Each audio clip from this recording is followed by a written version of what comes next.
Salut à toutes et à tous. Alors aujourd'hui je suis à Sunset, je vais aller rendre visite à mon ami Randy Rarick. C'est un surfeur légendaire ici sur le North Shore à Hawaï. Il est l'un des fondateurs des championnats du monde de surf, de la Triple Crown. Il est aussi un grand shapeur et c'est un grand voyageur. Allez, on va aller lui rendre visite, on va lui poser quelques questions, c'est parti.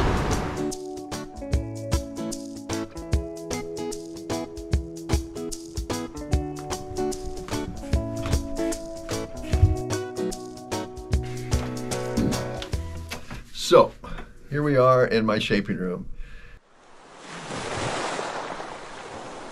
I was actually born on the U.S. mainland, but my parents moved here when I was 5 years old. So I began surfing at about 10 years old, and I got taught by a famous Waikiki beach boy named Rabbit Kekai.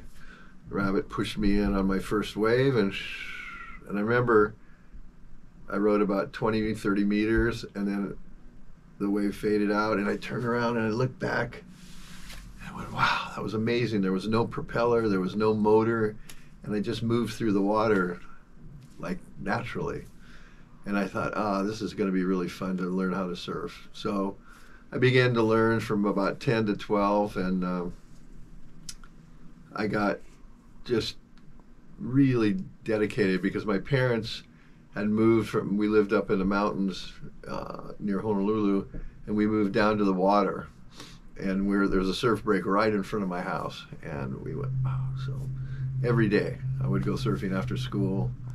And in my neighborhood, there was some famous surfers. Jerry Lopez lived just down the street from me. Dennis Pang, the shaper, he lived down the street from me. Mark Fu, Mark Cunningham, the famous body surfing star.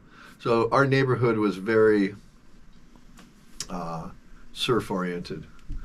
So I started surfing and just kept going. And I remember I walked into a surf shop, a factory in Honolulu, and the smell of the resin was intoxicating. And I said to myself, oh, I want to make surfboards. And so at 11 years old, I made a decision to start making boards. And I shaped my first board at 12 years old. And then I used to fix all the repairs of everybody in the neighborhood. And I wanted to learn how to make boards.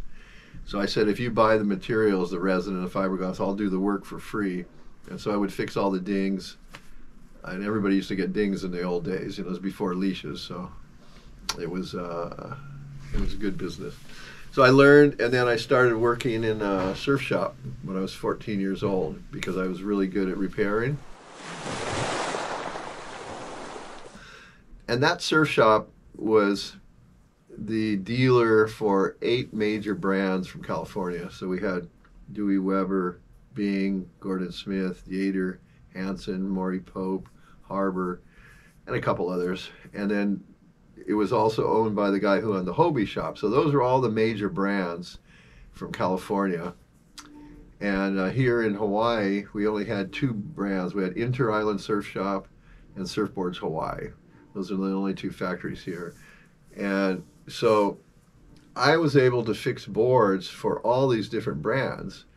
So as the boards came in to the shop, people would ding them, and I would fix them. And in doing so, I would look at the shape, the stringers, the type of fin that was on it, and I really, really paid attention to each board. And so I got a really good history lesson on surfboard manufacturing by working on all these different boards. So between 14 and 18 during my high school years, I worked and fixed thousands of surfboards. I mean, literally thousands. And in doing so, I looked at the shapes and, you know, figured out what made each one different, unique. And I became really like a historian about surfboards because I worked on so many of them. And during that period, I was surfing all the time, and I was surfing quite well. And I got put on the surf team of Dewey Weber, which was a real honor because Weber was one of the big manufacturers in California. And if you got on the surf team, then, you know, you were really somebody. And so I was lucky because I lived here in Hawaii and got put on the team. And then I won the Hawaii State Surfing Championships when I was 17. So that was like a real big deal to be the champion from Hawaii. And so I decided I wanted to go see what Australia was like. So when I graduated from high school at 18, I left Hawaii and I went to Australia for almost 1 year. And I learned to shape better down there. And I used my surfboard skills. So I worked in a variety of different shops in Australia. And I got to know all the top Australians from the air. There was Midget Fairley and Nat Young and Bob McTavish and Wayne Lynch. These guys were all instrumental in developing, and we went from longboards to the shortboards. We had what we call the shortboard revolution. And McTavish was really the architect of that. So I went to Australia and I took a 9.6 and an 8.10. And when I went by boat, and when I arrived in Australia, my boards were obsolete. Everybody was riding 8 foot and under already. And in the next year, they went even shorter. And so I was right there at the forefront of the whole shortboard revolution. So I came back to Hawaii and I began to shape basically short boards, because short boards were now, everybody was riding a 7 foot board, more or less. 6, 7 foot board. So I began my shaping career in the 70s, and this was before shaping machines. So everybody had a hand shape a board. So I shaped literally thousands of boards. About that, during the 70s, I probably did at least 10,000 boards at that time period.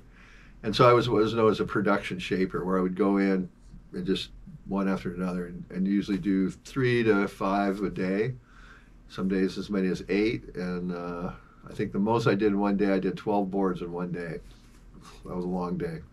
But you could shape a board back then in 1 hour, because the boards were small and they were short and it was easy to do. So through the 70s, I was a production shaper. And the whole time I was traveling a lot. I was, living here in Hawaii, especially during the summertime, June, July, August, I would go someplace else. And I wanted to see what the surf was like all around the world. And I'd already been to Australia, so I decided to go to South Africa and then Europe and many other places. And I would take my planer with me, and I always shaped boards wherever I went. So it was great because I could make some money, surf the local waves, and travel around the world. It was have planer, will travel. It was really a good lifestyle. And same time I was competing, because I was a pretty good surfer back then. I was competing in all the events were amateur events, but it was beginning, just the very beginning, of people starting to put a little bit of money into the events. And I thought, okay, here's the future of surfing. Professional surfing is going to come along, and it's going to happen. And so I surfed in, like I said, Australia, South Africa, Brazil, a variety of events, and there was a little bit of prize money, but it wasn't very well organized. And having traveled around and been in all these events, I got to know all the directors of the tournaments, and I came back to Hawaii in the mid-'70s, and I said, we really need to organize professional surfing better. And I approached Fred Hemmings, who was the main promoter here in Hawaii of the Hawaiian events. And I said, let's organize this and do like a tour. And so we formed what was called International Professional Surfing. And that was in 1976, and we started the first world tour here. And Peter Townend was the first world champion, and we counted points from, I think it was 12 contests around the world, and that determined the world champion. So that was the beginning of the world tour.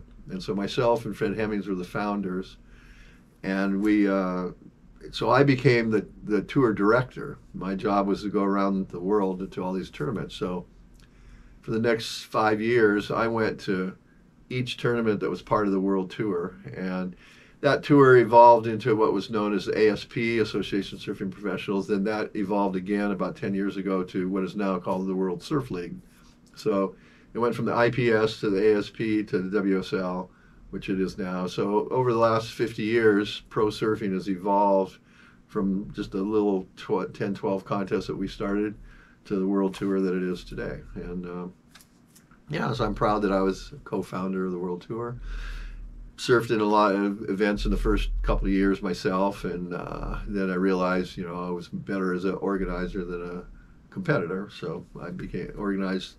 And I ran the events here in Hawaii, which were known as the Triple Crown of Surfing, for the next 30 plus years.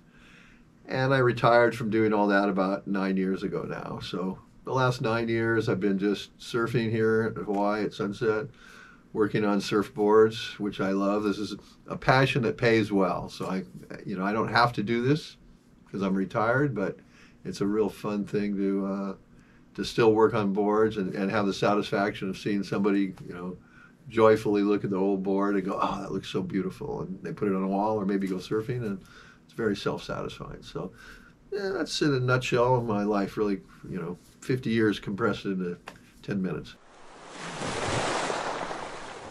Growing up here in Hawaii, we have great waves. And like I've said, you can surf every day of the year in Hawaii if you want to surf every day. And everybody comes to Hawaii because it's famous for the surf. But when you live in Hawaii, you want to know and see what the rest of the world's like. So I had a real curiosity to see different cultures, experience different waves as well. So I was curious to see, what were the waves like in Australia, or what were the waves like in Africa or in Europe. So I decided at a pretty young age to start traveling. At 15, I left Hawaii and went to California. And that was a big adventure. When I was 15 years old, I traveled the coast of California and Mexico and surfed. I went, wow, there's, amazing waves everywhere else too. And then, like I said, a year later or 2 years later, when I went to Australia for a year, and that sort of lit the fire under me to go start traveling. And a lot of people have been influenced by it, but The Endless Summer, the movie about traveling around the world looking for the perfect wave. Well, I was 14 years old when that movie came out, and Bruce Brown, the producer of the film, hired me to put posters up around town advertising that the film would be showing. And I remember watching the sequence of Cape St. Francis, and I said, I'm going to go there. And I was 14 at the time, and it took me 7 years. I think I got there when I was 21, and I finally got there, and I surfed Cape St. Francis. And I just said, I'm going to keep doing this. I'm going to go be looking for my own endless summer. And that led me to start traveling through the late teens and early 20s especially. And back then there was no GoPro, there was no surf line, there was no way to tell where anything was, and it was all by word of mouth. And there was only the surfing magazines, there was no videos back then. So it was a lot of, you hear a story about, oh, this place has some waves, let's go. And then maybe it would come out in a magazine and you see the pictures of it. And so I thought, well, I'm going to go to the places that I've heard about, and then hopefully find some more waves. And so I began to travel, and surfing was, my goal, but to see the countries around wherever I went was also the goal. So, for instance, I went to Brazil to see my friend Rico de Souza, who I'd met in the 1972 World Contest in San Diego, and he invited me to come to Brazil. And nobody was going to Brazil in the early 70s. Nobody. I mean, people didn't even know about Brazil. So I went to Brazil, and I shaped boards there. And while I was in Brazil, I went to Argentina. I went up to a couple other countries in South America. Then from there, I went to the Caribbean, and I went from Venezuela through, and I island hopped my way I went through about 20 different islands in the Caribbean, Barbados and Grenada and St. Lucia and the British Virgin Islands. Anyway, just a variety of different islands, and surfing as I went. So I took my board with me wherever I went. And it just really was neat in those days because it was so raw, and there was no Betty. There was nobody in most of these places, So a lot of places I surfed by myself. And I like traveling solo, because when you travel solo, you have to get along with whoever you meet. And I made tons of friends around the world that way. And I would stay maybe a short time or a long time, depending on where it was. And I think you have to have an open mind, and you have to take whatever comes your way. Once again, you make the most of the situation. And sometimes it was really lonely. Sometimes I ate terrible food. Sometimes I was just, what the heck am I doing in this place, And other times I would find a perfect surf spot with nobody there and go, oh my gosh, look at this. I just discovered this amazing wave. And so I think if you have the mindset to be open-minded, travel, and accept whatever comes along, you can have a really good time. And over the years, I've traveled through about 170 different countries, and I've surfed in about 70 of them. So I don't think there's too many surfers with that kind of record, you know. So it's and it's funny because everybody, when they say, "Oh, you're from Hawaii, what are you doing here?" You know, why did you leave Hawaii to come, you know, wherever it might be? And as I said earlier, just to see, experience it, and find out, you know, what the world is all about. And that's why I like to travel. So I'm 75 years old now. I've been surfing since I was 10, so 65 years. I've ridden thousands and thousands of waves around the world. I've worked on thousands and thousands of surfboards. And so I've kind of combined my love of the sport with my passion to work on surfboards. And now it's a hobby. What I do is I take old boards, particularly 60s boards because they're the original longboards, and some 70s boards, and we rebuild them. We basically take them apart and then rebuild them like we did 50 years ago. And generally the people that will want these are collectors, and they're going to put them up on a wall so it becomes wall art, which is because it's handmade, it's beautiful to see, it's a sculpture that's made for riding waves, and yet, you know, you put it on the wall and it's a beautiful piece of art. So for me, it's very self-satisfying to take an old board that's sunburned and dinged and beat up and has no life left in it, and resurrect that board and bring it back to life. And what's really neat is, living here at Sunset, I get to surf these boards. So I tell the owners, "Do you mind if I surf the board when I'm finished?" And they, "Oh, no, for sure, please do, you know, tell us how it works," kind of thing. So it's really fun, especially on the little 2, 3, 4, 5 days. I get to take these old boards out and experience them again, you know, what we rode 50, 60 years ago. So that's real self-satisfying, and it's really an honor to bring the board back to life, and as I said, very self-satisfying, and to hand it to somebody, and, you know, to give it a new lease on life, to resurrect it from the dead, basically. And so I have fun, and we're here in my shaping room, and if you look around the walls, you'll see all these different labels, and most of these are from the golden age of surfing in the 60s, when longboards ruled, and surfing took off as a cultural lifestyle. And that's kind of the era I began surfing in the early mid-60s. And so I really relate to these boards and what they represent. So that's what I do. I have fun profiting from my passion. You know, when I work on certain boards, there's really iconic boards, like if it's a board that was from a famous surfer, maybe won a contest that was real famous. Like I've worked on Jerry Lopez's pipeline board. You know, you see the lightning bolts, and I worked on Fred Hemmings, who's the world champion, his board. You know, I actually worked on Duke Kahanamoku's, the last board that the Duke rode. He was a big, like a tandem board almost, and so I've had an opportunity to see some really, really important historical boards, and had a chance to work on them and bring some of those back to life. So, you know, that was really honorable. I'll tell you a funny little story. There was a surfer from California named Mickey Dora, who was considered sort of the Black Knight of surfing. And they made a movie out here in 1963 called Ride the Wild Surf. It was a Hollywood-made 35mm movie about surfing. And Mickey was the stunt double. In other words, one of the actors, he looked kind of like him, and they had the surfing sequence, and he would do the surfing. And so he was a double for the famous actor. And anyway, his board, he was surfing in Waimea Bay, and the board went on the rocks and got dinged up. So it came into the shop that I was working at. And I was only 14 at the time. This is when I first started working at this shop. So this board comes in, and I go, "Oh, it's Mickey Dora's board." I go, "Oh my goodness," you know. So I fixed the board, fixed all the dings, and it was a kind of a funny brownish purple brown colored board. It was a hard color to match, but I matched the color really good. And the board came out looking really nice, and Mickey Dora came walking in, and I was just like, you know, like, here's this god of, you know, everybody talks about Mickey Dora. And I go, "Oh, Mr. Dora, you know, here's your board."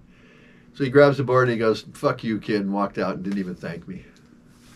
And after that, it shattered my, you know, image of the guy. And I said, "Well, screw this guy," you know. And over the years, I encountered him many times, and the guy was always a jerk. You know, he just despite his reputation as a good surfer and this kind of mystic kind of guy, he was always a jerk. So there you go.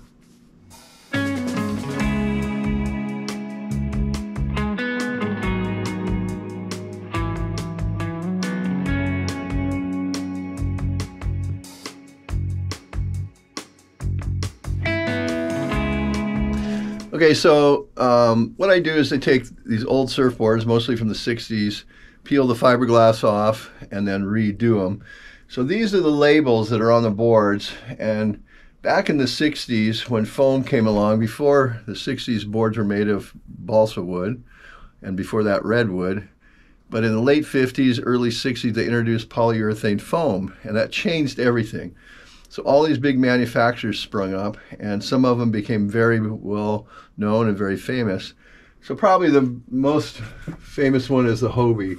Hobie is credited with working with a guy named Grubby Clark, who became Clark Foam, and together they revolutionized the world. So Hobie surfboards have been around since the 50s, and they're probably the most well-known brand. Then there's other brands that popped up in South Bay, which is the area near Los Angeles Airport, which is Redondo, Hermosa Beach, Manhattan Beach.